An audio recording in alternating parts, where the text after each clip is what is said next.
عايزه اقول لك بقى جربي الوصفه دي بجد خطيره، مفيش اسهل من كده.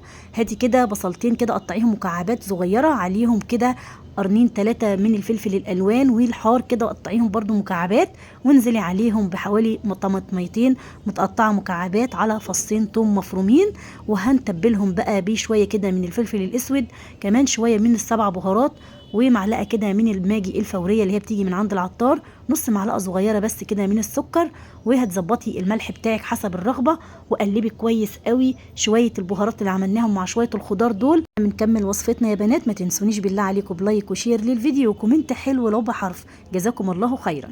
طب بعد ما قلبنا الخضار كويس قوي هناخد منه حوالي 3 4 معالق كده او معلقتين 3 يعني، نص الخضار تقريبا، وبعد كده النص التاني اللي هو في الصينيه هننزل عليه بشويه بطاطس كده متقطعين شرايح، حوالي هنا كيلو من البطاطس حسب طبعا هنا الكميات اللي انت يعني بتحتاجيها. هنزل كمان هنا عليهم بجزرايه متقطعه كده شرايح برضو زي البطاطس، بتدي تيست حلو جدا جدا للصينيه بتاعتنا النهارده. بقى هنا كمان افخاد اللي هي بتاعه الدجاج كده زي ما انتم شايفين، سواء بقى اوراق سواء بقى فرخه كامله تقطعيها براحتك، سواء دبابيس بس براحتك خالص. دي كانت عندي كده في الفريزر افخاد دجاج، قلت بس بقى اعملها ايه بالطريقه دي، وعايزه اقول لكم بجد كانت زي الزبده ورهيبه.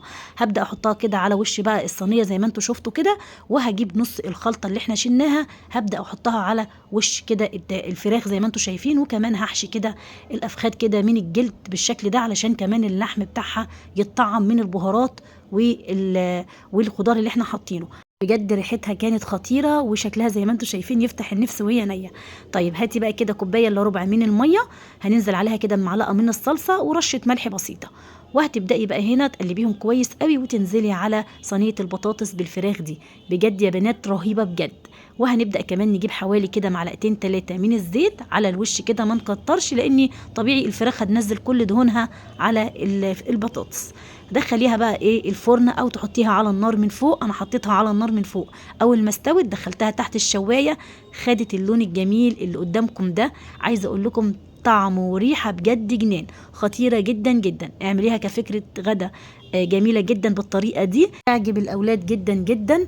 قدمت طبعا هنا بقى معاها رز بالشعريه، بطاطس او صينيه بطاطس في الفرن يعني رز بالشعريه، وزي ما انتم شايفين ما شاء الله الطبق ممتاز يفتح النفس. والبطاطس بقى عايزه اقول لكم ايه دايبه دوب زي ما انتم شايفين كده، وقدمتها مع الفراخ. هنشوف الفراخ دلوقتي دايبه وبجد خطيره.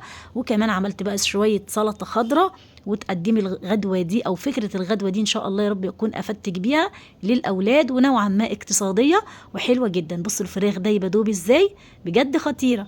اتمنى النهارده منك يا قمر يكون الفيديو ان شاء الله عجبك، ما تنسنيش بالله عليكي بلايك وشير للفيديو وكومنت حلو منك كده، ومع الف سلامه يا قمر.